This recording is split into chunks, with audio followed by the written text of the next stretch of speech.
সুপ্রিয় স্টুডেন্ট, আপনাদের প্রত্যেককে ওয়েলকাম জানাচ্ছি আমার YouTube channel A to Z learning জোনে।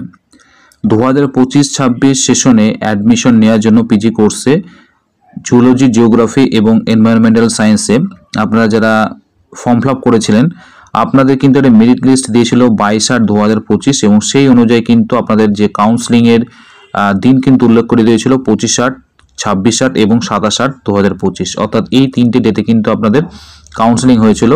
প্রথম দিন হয়েছিল আপনাদের জুলজির জন্য, তারপরে হয়েছিল জিওগ্রাফি এবং লাস্ট হয়েছিল এনভায়রনমেন্টাল সায়েন্সের জন্য।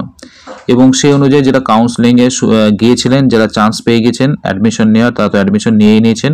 এবং এর পরবর্তী কয়েকটি জায়গা বা কয়েকটি কলেজে কিন্তু ইউনিভার্সিটির আন্ডারে যে কলেজগুলো আছে সেখানে কিন্তু এখনও অনেক কটা সিট ফাঁকা আছে, ভ্যাকেন্ট সিট আছে অ্যাডমিশন নেওয়ার জন্য। সেই জন্যই কিন্তু ইউনিভার্সিটি থেকে আবার একটি নোটিফিকেশন সেখানে দেওয়া হয়েছে এবং সেই নোটিফিকেশনে উল্লেখ করেছে যারা ওই লিস্টগুলিতে আপনাদের যাদের নাম ছিল কিন্তু যারা কাউন্সেলিংয়ে পার্টিসিপেট করতে পারেননি বা যারা যাননি, তাদের কিন্তু আবার একটা সুযোগ দিচ্ছে ইউনিভার্সিটি থেকে যে আপনাদের আর একটা কাউন্সেলিংয়ের ডেট দিয়েছে মপ আপ রাউন্ড, এবং এই কাউন্সেলিংয়ের ডেট হচ্ছে 1/9/2025। এবং লিস্টের কথা আপনাদের আগেই বলি যে মেরিট লিস্ট অলরেডি দিয়েছিল 22/8/2025 এবং সেই লিস্টে যাদের নাম আছে কিন্তু যারা কাউন্সেলিংয়ে পার্টিসিপেট করেনি বা যেতে পারেননি, তারা কিন্তু অবশ্যই কাউন্সেলিংয়ে যাবেন। আপনাদের আবার একটা সুযোগ দিয়েছে এবং সেই ডেট হচ্ছে 1/9/2025, রিপোর্টিং টাইম হচ্ছে 11টা এবং একই সেম প্লেস যে ডেটটা যে ভেন্যুটা উল্লেখ করেছিল সেটা হচ্ছে সেক্টর 1, সল্টলেক সিটি, কলকাতা 7,64,000।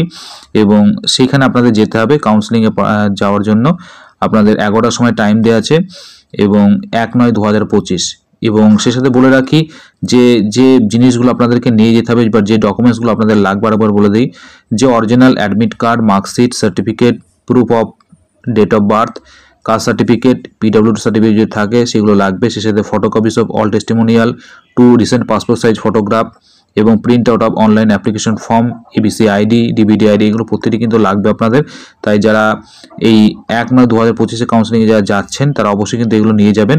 এবং সেই সাথে বলে রাখি, আপনাদের যদি কাউন্সেলিংয়ে হয়ে যায় আপনাদের কিন্তু যে পরিমাণ টাকা আমাদেরকে পেমেন্ট করতে হবে সেটা একবার বলে দিই, 18,475 টাকা কিন্তু আপনাদের পেমেন্ট করতে হবে। এবং এই টাকাটা আপনারা যখন পেমেন্ট করবেন সেটা কিন্তু ড্রাফট করে পেমেন্ট করতে পারেন বা ডেবিট বা ক্রেডিট করেও কিন্তু আপনার কার্ডের দিয়ে কিন্তু পেমেন্ট করতে পারেন। আপনারা যে নোটিফিকেশনটা একটু ভালো করে দেখেন তাহলে দেখতে পারেন প্রত্যেকটি সাবজেক্ট অনুযায়ী কোন কোন কলেজে এখনও পর্যন্ত সিট ফাঁকা, যেটা কিন্তু লিস্ট দিয়ে দিয়েছে। প্রতিটি কলেজের নাম রাজা PM কলেজ থেকে শুরু করে Durgapur government college, Raja NL Khan college, Bidhannagar college, Chandannagar college, প্রত্যেকটি কলেজের পাশে LSC কোড, জেনারেলের জন্য কটা সিট আছে, SC/STর জন্য কটা সিট আছে উল্লেখ করেছে এবং সাবজেক্ট অনুযায়ী কিন্তু তারা এই নোটিশে উল্লেখ করে, যেমন জুলজির জন্য কটা সিট আছে, সেই সাথে জিওগ্রাফির জন্য এবং এনভায়রনমেন্টাল সায়েন্সের জন্য কটা সিট আছে, প্রত্যেকটি কিন্তু সুন্দর করে উল্লেখ করে দিয়েছে। এবং আপনারা যদি নোটিফিকেশনটা ভালো করে দেখেন বিষয়টা বুঝতে পারবেন।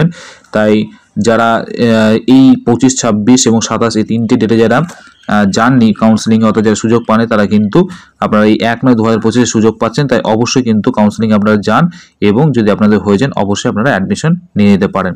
টাইম হচ্ছে 11টার সময় এবং যে প্লেসটা তার উল্লেখ করে দিয়েছিল আপনারা নিশ্চয়ই দেখে বুঝতে পারছেন সেই প্লেসটা কোথায়, কলকাতা 7,64,000, সল্টলেক সিটি, সেক্টর 1।